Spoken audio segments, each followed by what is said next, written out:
Unit number 1, introduction to cost accounting.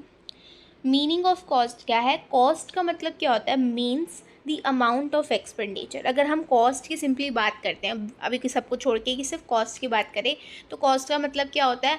कितना amount का आप खर्चा कर रहे हो, आप कितना पैसा स्पेंड कर रहे हो किसके ऊपर? ऑन प्रोड्यूसिंग अ प्रोडक्ट या सर्विस। एक प्रोडक्ट या एक पर्टिकुलर सर्विस को जब आप प्रोड्यूस करते हो तो उस पर आप कितना खर्चा कर रहे हो, दैट इज़ कॉस्ट, है ना? कितना पैसा आप खर्च कर रहे हो। एग्जाम्पल में लें, if you are making a T shirt, अगर आप एक टी शर्ट बना रहे हो, the money spent on cloth, thread, labour, stitching, machine usage etcetera is called cost. जब आप एक शर्ट को बना रहे हो तो जो पैसा आप कपड़े पे, उसके थ्रेड पे, उसकी लेबर पे, उसकी सिलाई पे और सिलाई मशीन के जो यूसेज पे आप खर्च कर रहे हो, ठीक है, उसको ही हम क्या कहते हैं? कॉस्ट कहते हैं। अब देखो, कॉस्ट का मतलब हमने समझ लिया था। अब कॉस्टिंग का मीनिंग समझते हैं। तो कॉस्टिंग क्या है? Is the process of finding out the cost of a product. ये एक प्रोसेस है जिसमें हम कॉस्ट को ही ढूंढ रहे होते हैं। किसकी? एक प्रोडक्ट की, सर्विस की या फिर प्रोसेस की। ठीक है। कॉस्ट का मतलब क्या था? खर्चा क्या हो रहा है। कॉस्टिंग क्या है? ये एक प्रोसेस है जिसमें हम कॉस्ट को फाइंड आउट कर रहे होते हैं। It answers how much does it cost to make 1 unit of something. ये हमें आंसर करता है कि कितना, हाउ मच, कितना हमें कॉस्ट करता है एक यूनिट बनाने में किसी भी चीज़ की। ठीक है। ये हमें कॉस्टिंग बताता है कि अगर हम एक यूनिट कोई भी चीज़ की प्रोड्यूस करते हैं या बनाते हैं तो उस पर हमें कितनी कॉस्ट आ रही है। अब हम बात करते हैं कॉस्ट अकाउंटिंग की। मतलब कॉस्ट अकाउंटिंग क्या है? ये एक ब्रांच ऑफ अकाउंटिंग है जो किस किस के साथ डील करती है? Collecting, recording, classifying, analysing and controlling the cost of products and services. देखो, कॉस्ट अकाउंटिंग ना, कॉस्ट अकाउंटिंग की ही एक ब्रांच है जिसमें कॉस्ट अकाउंटिंग में क्या होता है? हम कलेक्ट करते हैं, रिकॉर्ड करते हैं, क्लासीफाई करते हैं, फिर एनालाइज करते हैं और कंट्रोल करते हैं। किसकी कॉस्ट? जो भी प्रोडक्ट्स या सर्विसेज पे कॉस्ट आती है ना, खर्चा जो आता है, उन सबको हम इन इन चीज़ों को करके कॉस्ट अकाउंटिंग करते हैं। ठीक है। ये हमें हेल्प करता है बिजनेसेस को to know how much money they spend. ये बिजनेसेस को पता करवाने में कि कितनी मनी वो स्पेंड कर रहे हैं and how they can reduce unnecessary expenses, और कैसे वो जो बेकार के खर्चों से कम कर सकते हैं।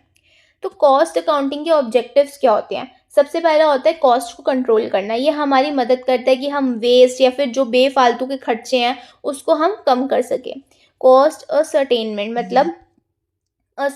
मतलब ये हमारी कॉस्ट पर यूनिट, एक एक यूनिट पे जो कॉस्ट लग रही है उसको कैलकुलेट करता है। Decision making helps managers take correct pricing. ये मैनेजर्स को हेल्प करता है कि वो करेक्ट प्राइसिंग लगा सके, इन्वेस्टमेंट कर सके और प्रोडक्शन के डिसीजंस ले सकें। ठीक है। क्योंकि आपके पास अगर एक कॉस्ट का पूरा कंट्रोल, आपके पास एक कॉस्ट की पूरी नॉलेज होगी, देन आपके डिसीजंस भी अकॉर्डिंगली ही चलेंगे। Fixing selling price, cost plus profit is equal to selling price. तो हम सेलिंग प्राइस को भी ये फिक्स कर देता है, क्योंकि हम कॉस्ट भी पता कर लेते हैं, हम पे जो प्रॉफिट आ रहा है उसको हम ऐड करके सेलिंग प्राइस निकाल पाते हैं। आइडेंटिफाइंग प्रॉफिटेबल एक्टिविटीज़, ये हमारी हेल्प करता है to find out which product और डिपार्टमेंट गिव्स मोर प्रॉफिट। ये हमें इस चीज़ में हेल्प करता है ये भी देखने में कि कौन सा ऐसा प्रोडक्ट है या ऐसा कौन सा डिपार्टमेंट है जो हमें ज़्यादा प्रॉफिट दे रहा है। तो हम प्रॉफिटेबल एक्टिविटीज़ को भी ढूंढ पाते हैं। कॉस्ट कंपैरिजन कंपेयर करता है हमारी current cost with previous years, पुराने जो पिछले साल बीत चुके हैं, या फिर इंडस्ट्री के स्टैंडर्ड से। ठीक है। कॉस्ट कंपैरिजन में भी हमारी मदद करता है। तो ये सारे थे ऑब्जेक्टिव्स। अब बात करते हैं scope. This means areas that cost accounting covers. ऐसे एरियाज जहाँ पे कॉस्ट अकाउंटिंग कवर की जाती है, like cost classification, direct and indirect cost, fixed and variable cost. मतलब कॉस्ट को क्लासीफाई करने में भी हमारे ये क्या करता है, ये यहाँ पे यूज़ होता है कि हमें जब पता करना हो कि कौन सी डायरेक्ट कॉस्ट है या कौन सी इनडायरेक्ट कॉस्ट है, कौन सी फिक्स्ड है, कौन सी वेरिएबल है। कॉस्ट रिकॉर्ड करने में, entering data in cost books को जब हमें डेटा में एंटर करना हो, मतलब डेटा को एंटर करना होता है कॉस्ट बुक्स में, कॉस्ट रिकॉर्डिंग में हेल्प करता है। कॉस्ट कंट्रोल्स में हेल्प करता है, techniques like budgeting, standard costing. Cost reduction में हेल्प करता है, एलिमिनेट करता है unnecessary cost. Decision support help करता है प्राइसिंग में, प्रोडक्शन में, आउटसोर्सिंग डिसीजंस में। इन्वेंट्री कंट्रोल में भी ये हमारी मदद करता है, like material and stock management.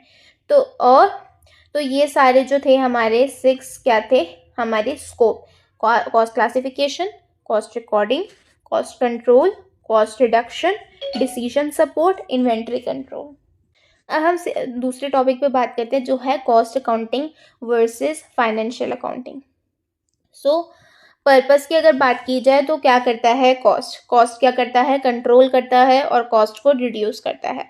Financial accounting क्या करता है, फाइनेंशियल ट्रांजैक्शंस को रिकॉर्ड करता है। यूजर्स कौन है, कॉस्ट अकाउंटिंग में हमारे इंटरनल होते हैं like management, and financial accounting में एक्सटर्नल्स होते हैं इन्वेस्टर्स और गवर्नमेंट। पीरियड जो होता है कॉस्ट अकाउंटिंग में वो ऑनगोइंग होता है as required, but financial accounting में क्या होता है, प्रिपेयर्ड होता है ईयर एंड पे, ठीक है। फॉर्मेट जो होता है कॉस्ट अकाउंटिंग का कोई फिक्स्ड फॉर्मेट नहीं होता है, बट जो फाइनेंशियल अकाउंटिंग है वो अकाउंटिंग स्टैंडर्ड्स को फॉलो करता है। फोकस क्या होता है कॉस्ट अकाउंटिंग में, कॉस्ट पर यूनिट एफिशिएंसी पे, ठीक है। और फाइनेंशियल अकाउंटिंग में क्या होता है, प्रॉफिट लॉस बैलेंस शीट पे। सेकेंड टॉपिक पे हम पढ़ते हैं क्या एडवांटेजेस हैं कॉस्ट अकाउंटिंग के। तो हमारी कॉस्ट कंट्रोल में हेल्प करता है, पता है, identifies wastage and saves money, fixes selling price, हमारे को हेल्प करता है डिटरमाइन करने में competitive prices, assist management, useful for planning and decision making, planning के लिए और डिसीजन मेकिंग के लिए भी हमारे ये बहुत यूजफुल है। Improves efficiency, shows which department is doing better, हमें ये भी आइडेंटिफाई करने में हेल्प करते हैं कि कौन सा डिपार्टमेंट है जो ज़्यादा प्रॉफिट दे रहा है, ज़्यादा अच्छा वर्क कर रहा है। बजटिंग एंड फोरकास्टिंग, असिस्ट करता है इन प्रिपेयरिंग फ्यूचर बजट्स, कि हम फ्यूचर के बजट्स बना सके। चेक्स इन्वेंट्री को भी चेक करता है, इन्वेंट्री लॉस को कंट्रोल करता है। Miss use of material. Limitations क्या क्या होते हैं कॉस्ट अकाउंटिंग की, तो costly system like installing and maintaining it can be expensive, अगर हम इंस्टॉल कर रहे हैं, मेंटेन कर रहे हैं तो ये हमारे लिए क्या हो सकता है, एक्सपेंसिव, महंगा पड़ सकता है। Complex procedures involves many calculations and records, इसका प्रोसीजर जो है ना बहुत ही कॉम्प्लेक्स होता है क्योंकि इसमें बहुत सी कैलकुलेशंस होती हैं और बहुत से रिकॉर्ड्स होते हैं। ये एस्टिमेट्स पे बेस्ड होता है, मतलब समथिंग यूजेस अप्रॉक्सीमेट फिगर्स, मतलब इसकी एक्चुअल फिगर्स नहीं होते, अप्रॉक्सीमेट, हम एस्टिमेट पे चल रहे होते हैं, एक्चुअल नहीं होता। May not follow legal rules, ये शायद लीगल रूल्स भी ना फॉलो करे। Unlike financial accounting no legal format, इसमें कोई लीगल फॉर्मेट तो होता नहीं फाइनेंशियल अकाउंटिंग की तरह, तो ये लीगल रूल्स पे भी फॉलो मे भी ना करे। May not suit small firms, too detail for small business, अगर छोटे बिजनेसेस है तो उसके लिए ये सूटेबल इतना नहीं हो पाएगा क्योंकि बहुत डिटेल्ड हो जाएगा ये छोटे बिजनेस के लिए, क्योंकि हमने जैसे ऊपर पढ़ा कि इसका जो प्रोसीजर काफ़ी कॉम्प्लेक्स होता है, तो अकॉर्डिंगली छोटे बिजनेस के लिए काफ़ी डिटेल्ड हो जाएगा। नेक्स्ट टॉपिक क्या है, installation of cost accounting system. अगर हमें कॉस्ट अकाउंटिंग सिस्टम का इंस्टॉलेशन करना, so steps involve when a business wants to start cost accounting, कौन कौन से स्टेप्स हैं जो इन्वॉल्व होते हैं जब एक बिजनेस को कॉस्ट अकाउंटिंग स्टार्ट करनी हो। तो फर्स्ट क्या होता है, need analysis, like check why it is needed, आप देखो क्यों आपको इसकी ज़रूरत है। System selection, choose suitable method, फिर आप सिस्टम को सेलेक्ट करो, एक सुटेबल मेथड को चूज़ करो, जैसे कि job costing, process costing etcetera, मतलब ये जो पॉइंटर्स आप अभी पढ़ रहे हो ये आगे के चैप्टर्स में है। थर्ड, आप देखो staff training, teach employees how to use cost records, जब आपने सिस्टम चूज़ कर लिया उसके बाद आप अपने एम्प्लॉयज़ को समझाओ कि इस सिस्टम को यूज़ कैसे करना है, लाइक इस सिस्टम की कॉस्ट को रिकॉर्ड कैसे करना है, ठीक है। आपने ये भी समझा दिया। Forms and formats, create cost sheet बनाओ, रजिस्टर्स बनाओ, रिपोर्ट्स बनाओ, department coordination, link production, accounts, stores and costing teams, इन सबको लिंक करो, प्रोडक्शन को, अकाउंट्स को, स्टोर्स को, कॉस्टिंग टीम्स को। Trial period, start the system and test for issues, आप ट्रायल पीरियड पे जाओ, आप सिस्टम को स्टार्ट करो, इश्यूज को टेस्ट करो। Tenth, cost centre and cost unit, ये नेक्स्ट टॉपिक है। तो हमारा जो installation of cost accounting system है इसके स्टेप्स यही थे 6 तक, कि जिसमें क्या क्या था कि आप पहले एनालिसिस की ज़रूरत है, क्यों ज़रूरत है हमारे को, ठीक है। फिर सिस्टम सेलेक्ट करो, सूटेबल मेथड देखो कौन से वाला लोगे, फिर स्टाफ को ट्रेन करो, ठीक है। फिर फॉर्म्स एंड फॉर्मेट्स बनाओ, मतलब कॉस्ट शीट्स वगैरह बनाओ। डिपार्टमेंट कोऑर्डिनेशन, ये डिपार्टमेंट्स को कोऑर्डिनेट करवाओ, सबको टीम को लिंक करो। ट्रायल पीरियड, अब स्टार्ट करो सिस्टम को, टेस्ट करो अगर कोई इशू आ रहा है या नहीं आ रहा है। तो ये थे स्टेप्स हमारे installation of cost accounting system में। नेक्स्ट टॉपिक है हमारे पास cost centre and cost unit. So cost centre क्या है? अ लोकेशन और department for which cost is calculated.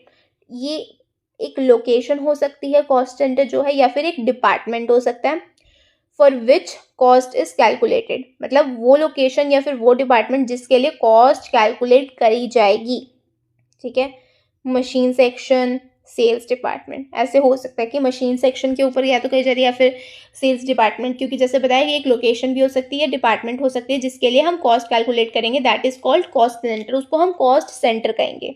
ठीक है, कॉस्ट यूनिट क्या होती है? अ यूनिट ऑफ प्रोडक्ट और service for which cost is calculated. यहाँ पे क्या किया जा रहा है? कोई प्रोडक्ट का एक यूनिट या किसी सर्विस की यूनिट जिसके ऊपर हम कॉस्ट को कैलकुलेट करेंगे, लाइक एक पेन, लाइक एक T shirt, 1 kilometre of taxi ride. ठीक है, तो हमें समझ आ गया कि कॉस्ट सेंटर क्या है? किसी लोकेशन या फिर किसी डिपार्टमेंट की जब हम कॉस्ट कैलकुलेट कर रहे हैं, that is called cost centre.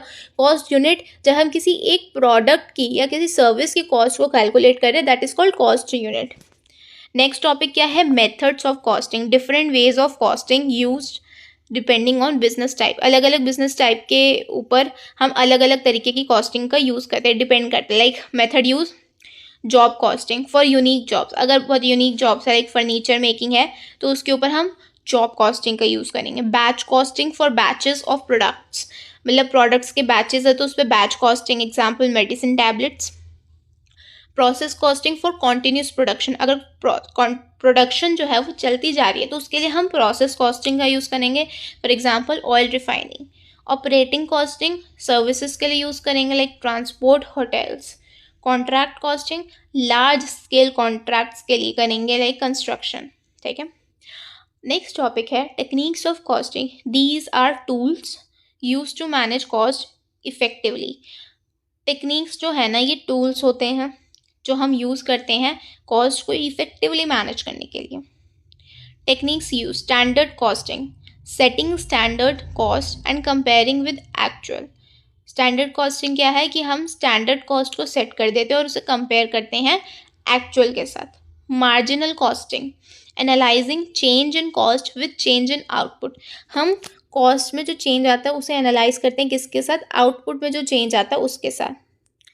Budgetary control, comparing budgeted cost with actual, जो एक्चुअल कॉस्ट हमने एज्यूम कर एक्चुअल कॉस्ट है उसके साथ हम जो बजटेड कॉस्ट है उसको कंपेयर करना। Uniform costing, using same costing method in similar industries, जो सेम टाइप की इंडस्ट्रीज हैं उसमें हम सेम कॉस्टिंग मेथड का यूज़ कर रहे हैं। Activity based costing, ABC, assigning cost based on activities.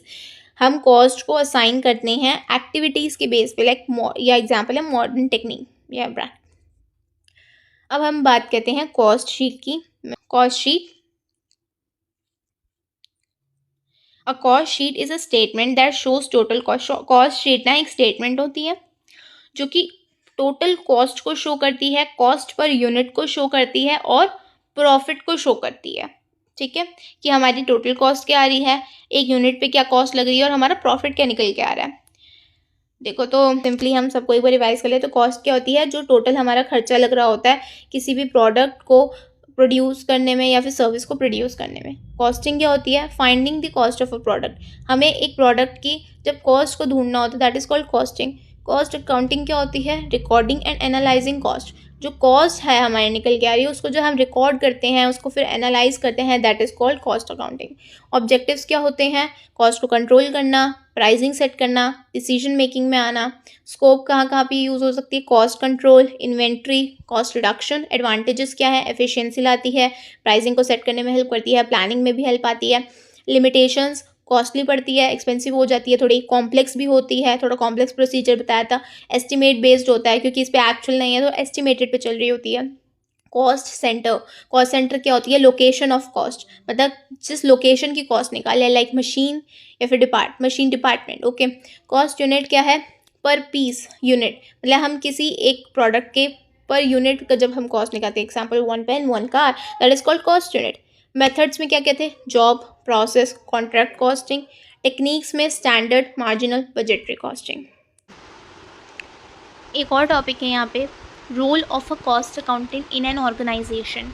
Cost accountant का रोल क्या होता है ऑर्गेनाइजेशन में? तो सबसे पहले अब बात करते हैं कॉस्ट अकाउंटेंट। तो कॉस्ट अकाउंटेंट इज़ अ की person who helps the business plan, monitor and control cost. Cost accountant क्या है? एक ऐसा इंसान है, एक ऐसा पर्सन है जो हमारी हेल्प करता है बिजनेस के प्लानिंग में, उसको मॉनिटर करने में और कॉस्ट को कंट्रोल करने में। ठीक है, their role is to ensure that the company procedures produces goods और services at the right cost and maximises profit. इसका रोल क्या होता है? ये इंश्योर करना कि कंपनी जो है ना, जो भी गुड्स या फिर सर्विसेज को प्रोड्यूस कर रही है वो एक राइट कॉस्ट पे प्रोड्यूस करे और उससे वो जो प्रॉफिट है उसको बढ़ा सके। ठीक है, मेन रोल क्या होता है कॉस्ट अकाउंटेंट का? कॉस्ट कंट्रोल करना, identifies where the company spending more and helps reduce unnecessary cost. Help करना कंपनी को ये समझने में कि कहाँ पे वो खर्चा ज़्यादा कर रही है और कहाँ पे वो बेफालतू का खर्चा जो है कम कर सकती है।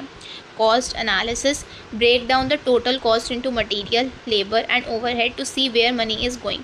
कॉस्ट एनालिसिस करती है, ये खर्चे को जो है, टोटल कॉस्ट को जो है तोड़ तोड़ के छोटे छोटे पार्ट्स में डिवाइड कर देती है, मटेरियल, लेबर, ओवरहेड्स, ये देखने के लिए कि जो मनी है वो ज़्यादा कहाँ जा रही है। Preparing cost sheet, makes detailed reports showing the cost per unit, total cost and profit margin।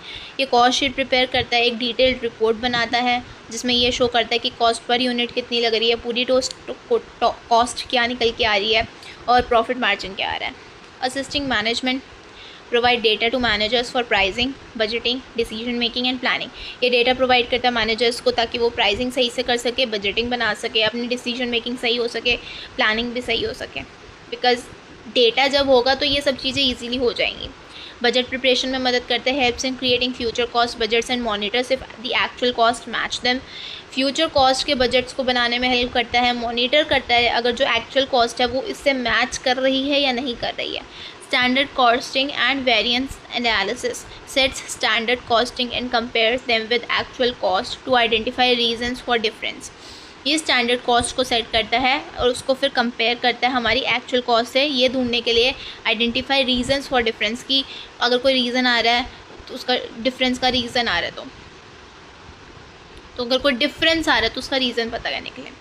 Inventory management, ensure करता है कि प्रॉपर कंट्रोल हो रॉ मटेरियल का। ठीक है, work in progress and finished goods, मतलब कंट्रोल करना इन सब चीज़ों को। Internal control, designs systems that prevent wastage, fraud and inefficiency. ऐसे सिस्टम्स बनाता है जिससे कि वेस्टेज जो है होने से बच सके, फ्रॉड ना हो और इनएफिशिएंसी भी ना हो। प्रॉफिट प्लानिंग में हेल्प करता है, finds out which product, department और मार्केट आर प्रॉफिटेबल। ये ढूंढता है कि कौन से प्रोडक्ट्स हैं या फिर डिपार्टमेंट्स हैं या मार्केट्स हैं जो कि प्रॉफिटेबल है हमारे लिए। Compliance and cost audit, ensures cost records meet legal requirements. ये इंश्योर करता है कि जो हमारे कॉस्ट रिकॉर्ड्स है वो लीगल रिक्वायरमेंट से मीट आउट कर सके and are ready for audit if needed. अगर ऑडिट की ज़रूरत पड़ती है तो ये रेडी रहे। Examples like imagine a company making 500 T shirts a day. आप ये समझो कि एक कंपनी जो है 500 टी शर्ट्स एक दिन में बना रही है। So the cost accountant will calculate how much each T shirt cost. तो कॉस्ट अकाउंटेंट क्या क्या कर सकता है? अब इसमें कॉस्ट अकाउंटेंट क्या करेगा, वो कैलकुलेट करेगा कि how much each T shirt cost, मतलब एक टी शर्ट आपको क्या कॉस्ट कर रही है। Find out if any fabric is being wasted, ये देखना कि अगर कोई फैब्रिक है उसका वेस्ट तो नहीं हो रहा। Help fix the selling price to ensure profit, ये हेल्प करता है सेलिंग प्राइस को फिक्स करने में। प्रिपेयर मंथली कॉस्ट रिपोर्ट्स, ये हमारी हेल्प करता है कि जो मंथली कॉस्ट रिपोर्ट्स बन रही है उसको प्रिपेयर करने में। ठीक है, अलर्ट इफ़ इलेक्ट्रिसिटी और labour cost increases too much, ये हमें अलर्ट भी प्रोवाइड करता है अगर इलेक्ट्रिसिटी या फिर लेबर कॉस्ट जो है ना वो बहुत ज़्यादा बढ़ जाती है। तो सिंपल टर्म्स में बात करें so a cost accountant is like the cost doctor of a company, मतलब इसको हम एक डॉक्टर कंसीडर कर सकते हैं। किसका डॉक्टर? कॉस्ट का डॉक्टर। हमारी कंपनी के लिए कॉस्ट का डॉक्टर है कॉस्ट अकाउंटेंट।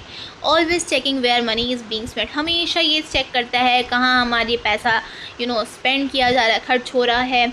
हमें सजेस्ट करता है अच्छे तरीके ताकि हम बिना किसी प्रोडक्ट को या सर्विस को हार्म करे हम स्पेंडिंग को जो है वो बचा पाएँ, बेटर वेज लेकर आ पाएँ जिससे हम इन सबको स्पेंडिंग कंट्रोल कर सके बेसिक। तो ये भी टॉपिक कवर हो जाता है। So unit 1 is done.